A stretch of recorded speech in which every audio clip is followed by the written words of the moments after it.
मीनाक्षी, सबसे पहले बात बिहार की कर लेंगे क्योंकि यहाँ पर फिर से अपराधियों की एक बार बंदूक चली है, धमाका गूंजा है और एक की जान चली गई है। हाजीपुर के पास सुशासन में एक बार फिर से ट्रांसपोर्टर मारा गया है। मुख्यमंत्री पटना से दिल्ली तक नीतीश कुमार 2019 के लिए दौड़ लगा रहे हैं और बिहार अपराध की आंच में सुलग रहा है। बिहार के हाजीपुर में गम में बिलखता परिवार सुशासन वाली सरकार से इंसाफ मांग रहा है। इसके आंसू चंद किलोमीटर दूर पटना में सोई सरकार और सत्ता तक अगर पहुंचे तो पूछा जाएगा कि हमारे घर में क्यों दर्द का ये तूफान आया, क्यों इस घर पर हत्या और खून खराबे के साए मंडराए। एक कनपट्टी में और पीठ में गोली लगा हुआ है। क्या है ये, क्या काम करते हैं? ये पटना में ट्रांसपोर्ट चलाते थे। गोली मारी गई, एकदम गोली मारी गई है। कहाँ पे घटना हुई है? घटना इनका गोली मार के सर्किट के सामने बिका हुआ था। NH पे हुआ है। हाँ, वाकया हाजीपुर का है, जहां पटना के ट्रांसपोर्टर की बदमाशों ने गोली मारकर हत्या कर दी। बदमाशों ने ट्रांसपोर्टर दीनानाथ को 2 गोलियां मारी और उनकी सांसों की डोर नहीं थामी जा सकी। हत्यारे शव को हाईवे के किनारे फेंककर फरार हो गए। वारदात को उस वक्त अंजाम दिया गया जब दीनानाथ अपने घर से ऑफिस के लिए निकले थे। अब पुलिस फिर सवालों में है कि आखिर सुशासन में खाकी वर्दी क्यों अपराधियों के सामने पस्त हो गई है।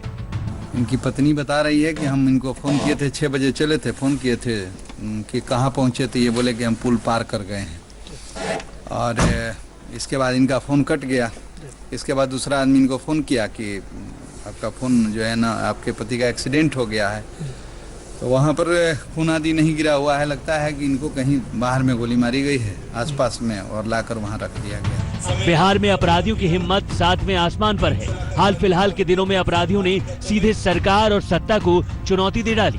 हाजीपुर के पास ही बिहार के बड़े कारोबारी और बीजेपी नेता की गोली मारकर हत्या कर दी गई तो दरभंगा में बड़ी कंस्ट्रक्शन कंपनी के मालिक को मार डाला।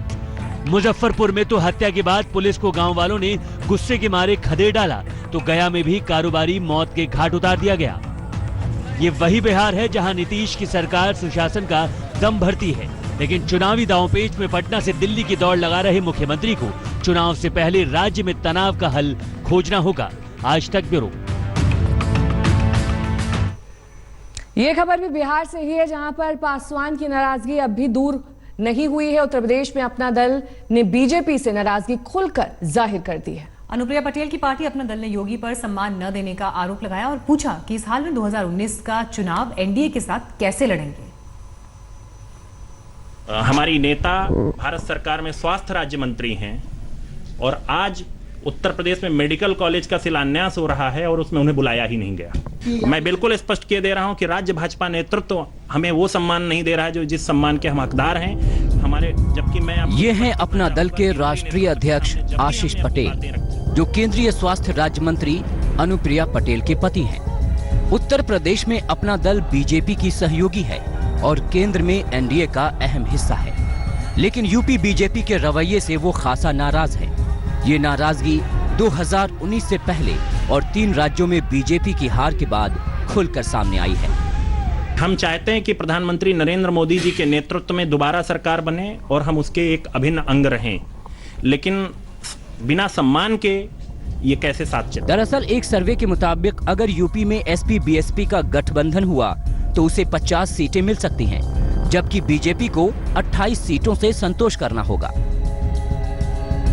जबकि 2014 लोकसभा चुनाव में बीजेपी ने राज्य में 71 सीटों पर जीत हासिल की थी, जबकि 2 सीटों पर बीजेपी के सहयोगी दल अपना दल को कामयाबी मिली थी। इन सब के बीच टीआरएस नेता और तेलंगाना के मुख्यमंत्री के चंद्रशेखर राव दिल्ली पहुंच रहे हैं, जहां पीएम मोदी के अलावा वो बीएसपी सुप्रीमो मायावती से भी मिलेंगे। उधर महाराष्ट्र से भी 2019 से पहले बगावत के सुर सुनाई पड़े। 2016 में जमीन घोटाले में नाम आने के बाद खड़से को राजस्व मंत्री के पद से इस्तीफा देना पड़ा था। भुसावल में खड़से ने कहा कि किसी पर भी किसी एक पार्टी का ठप्पा नहीं होता। कुल मिलाकर 2019 के चुनावी रण से पहले असंतुष्टों ने बीजेपी को आंखें दिखाना शुरू कर दिया है। चुनावों से पहले उनसे निपटना बीजेपी के लिए बड़ी चुनौती बन गई है। मिर्जापुर में सुरेश कुमार सिंह के साथ ब्यूरो रिपोर्ट आज तक। अयोध्या में राम मंदिर निर्माण में और देरी हो सकती है। 4 जनवरी को सुप्रीम कोर्ट में राम मंदिर मामले पर सुनवाई से पहले बाबरी मस्जिद एक्शन कमेटी ने लखनऊ में बैठक की। सरकार ने अगर कानून का रास्ता अपनाया तो मुस्लिम पक्ष ने भी अपनी रणनीति तय कर ली है।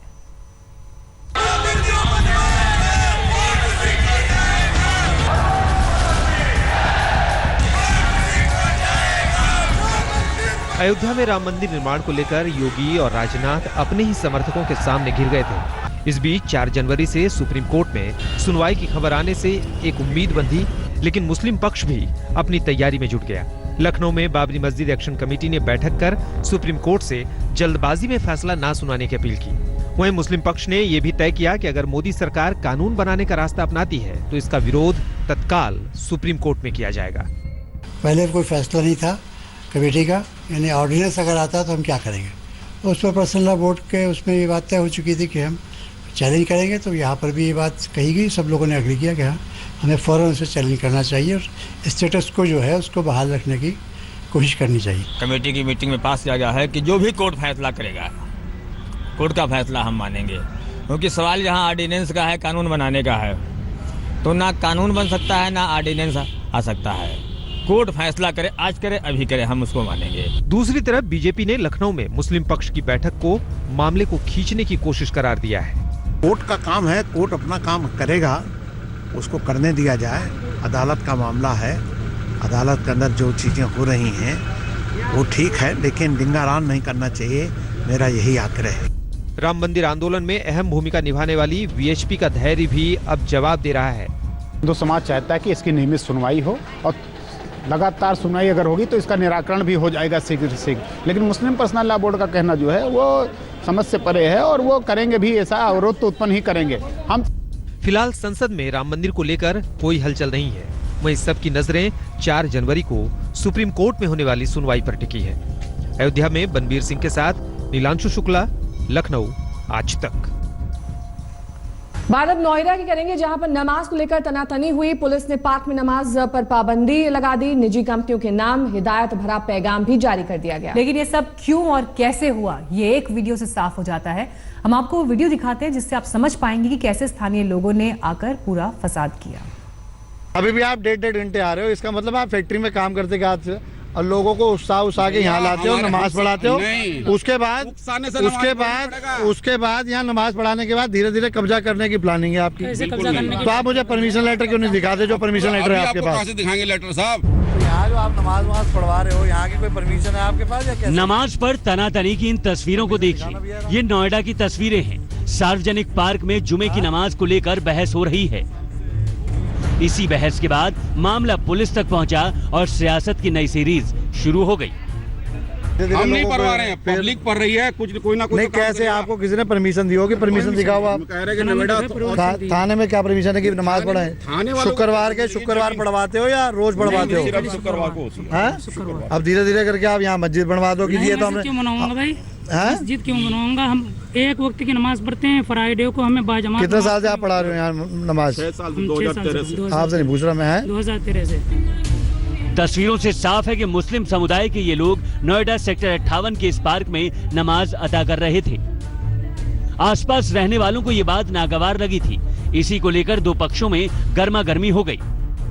मस्जिद आप कह रहे हो कि मस्जिद है, 2 सेक्टर 8 में दे रखी है इतनी बड़ी मस्जिद, खोड़ा कॉलोनी में दे रखी है। नहीं, सरकार ने तो दे रखी है। दे रखे हो? नहीं, सरकार ने दे रखी है, वहाँ तो नहीं पड़ रही है। सरकार ने भी नहीं दिया। आपने अपने आप बनाई है। आपने दे रखा है मुझे। आपने अपने आप बनाई है। हमारे बंदों ने प्लॉट दिया, उस पर नमाज हो रही है। तो फिर वहाँ क्यों नहीं जाते आप? कमाल वाला बात है, आपकी कंपनी से आधे घंटे का लंच होता है, ध्यान दीजिए सर, ठीक है? आधे घंटे में खाना भी खाना है, नमाज भी पढ़ना है। सेक्टर 8 से वापस आ जाएगा कोई? इस वीडियो को देखकर ये पता चल रहा है कि कैसे दोनों पक्ष दलीलें दे रहे थे। एक पक्ष को नमाज की आड़ में अतिक्रमण का डर सता रहा था, दूसरे पक्ष को ये लग रहा था कि मजहबी चिढ़ की वजह से उन्हें नमाज अदा करने से रोका जा रहा है। क्यों? अब ऐसा तो हिंदू कल को बोलने लगे कि हमें हर जगह पे पूजा पाठ करने के लिए कहाँ कब्जा? कब्जा तो आपने भी कर रखा है। अरे आपने भी कब्जा बहुत कर रखा है, कब्जे की बात मत करो आप। हमने अगर कब्जा कर रहा है तो हमारा कब्जा छुटा लो। हम ये कह रहे हैं आप कब्जा, आप तो यहीं की जो पार्क है, जो आदमी फैक्ट्री वाला यहाँ आके थोड़ा सा घूम फिर ले, आप लोगों ने दुनिया भर क्या बात करो। ये 6 बीघे की पार्क है। ये आप देखो, पार्क सुनिए, ये पीछे फैक्ट्री के आदमी है जो यहाँ पर अपने लंच टाइम में घूमने आ रहे हैं। इस बहस में वो मुफ्ती भी शरीक हैं, जिसे नोएडा पुलिस ने 3 दिनों के लिए जेल भेज दिया। वैसे वीडियो से ये भी साफ है कि यहाँ धीरे धीरे नमाजियों की तादाद बढ़ती गई। बाहर से मुफ्ती आने लगे, नमाज के लिए चटाइयाँ वगैरह का इंतजाम होने लगा, जिससे दूसरे पक्ष की आशंका मजबूत हुई। नोएडा में भूपेंद्र चौधरी के साथ आज तक ब्यूरो। झगड़ा नमाज को लेकर है, लेकिन दिल्ली से लेकर हैदराबाद तक राजनीति भरा हंगामा हो रहा है। असदुद्दीन ओवैसी मुसलमानों के नए रहनुमा बनकर सामने आए हैं। ओवैसी ने याद दिलाया कि कैसे नमाज रोकने वाली पुलिस कावड़ियों पर फूलों की बारिश कर चुकी है। आज जो आप नमाज पढ़वा रहे हो, यहाँ की कोई परमिशन है आपके पास या कैसे? परमिशन दिखाना भी है ना? साथ में ले रखे हैं भैया परमिशन। हाँ, साथ में ले रखे हैं। 6 साल से हो गई है नमाज। नोएडा अथॉरिटी की जमीन है, नोएडा अथॉरिटी को लिख के दिया गया है 6 साल पहले। आप किस पोस्ट पे हैं? आप भी अपना भी तो बताइए। नहीं, मैं तो यहाँ देख रहा हूँ ना कि आप नमाज पढ़वा रहे हैं, धीरे धीरे हम नहीं पढ़वा रहे हैं, पब्लिक पढ़ रही है। कुछ कोई ना कोई नहीं, कैसे आपको किसी ने परमिशन दी होगी? परमिशन दिखाओ आप। कह रहे हैं कि नोएडा थाने में क्या परमिशन है कि नमाज पढ़ाएं? शुक्रवार पढ़वाते हो या रोज पढ़वाते हो? शुक्रवार को। हाँ, अब धीरे धीरे करके मजहब का ये पेच नोएडा में विवाद की जड़ बन गया। पूरी खबर से आप वाकिफ होंगे। नोएडा के सेक्टर 58 के इस पार्क में नमाज को लेकर इतना बखेड़ा खड़ा हुआ कि पुलिस को पाबंदी लगानी पड़ी। तमाम कंपनियों को हिदायत जारी की गई, अपने मुलाजिमों के लिए नमाज की जगह का इंतजाम वो खुद करें। वहाँ पर कुछ लोगों के द्वारा, जिनके द्वारा नमाज की जा रही थी, उनके द्वारा परमिशन के लिए अप्लाई किया गया। जो परमिशन अभी सिटी मजिस्ट्रेट ऑफिस से उनको प्राप्त नहीं हुई थी, उसके बारे में उनको अवगत करवाया गया। उसके बाद भी कुछ लोग वहाँ पर इकट्ठे हो रहे थे, जिसके बारे में उनको समझाया गया और उसके बाद में नोटिस से उनको सिर्फ अवगत करवाया गया है कि परमिशन अभी नहीं हुई है। मजहब का मसला आ जाए तो राजनीति का रायता फैलते वक्त नहीं लगता। नमाज के सवाल पर सियासी नूरा कुश्ती शुरू हो गई।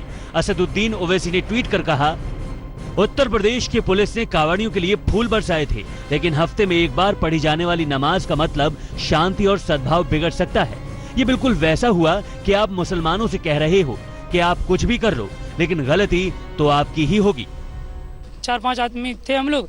उसके बाद एक आदमी आया और कह रहा है, कहने लगा कैसे क्या कर रहे हो, कैसे नमाज हो रही है। वीडियो बनाने लगा, बिशनपुरा के बताया। वो नाम हम पूछने पर नहीं बताया।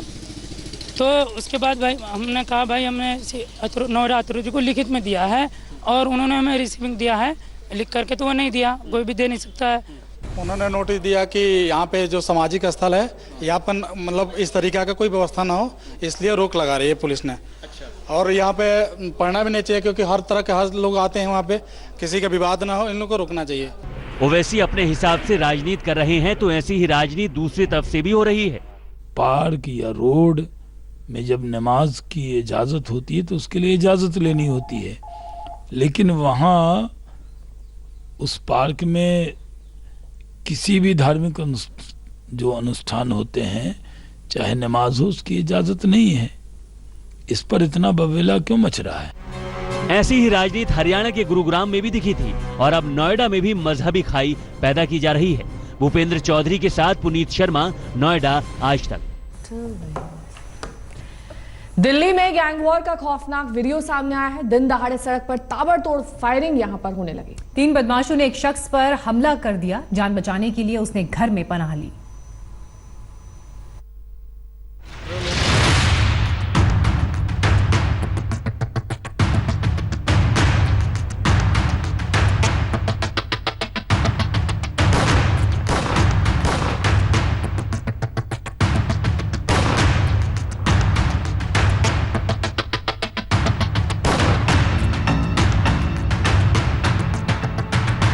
पहले कार से टक्कर मारकर गिराया,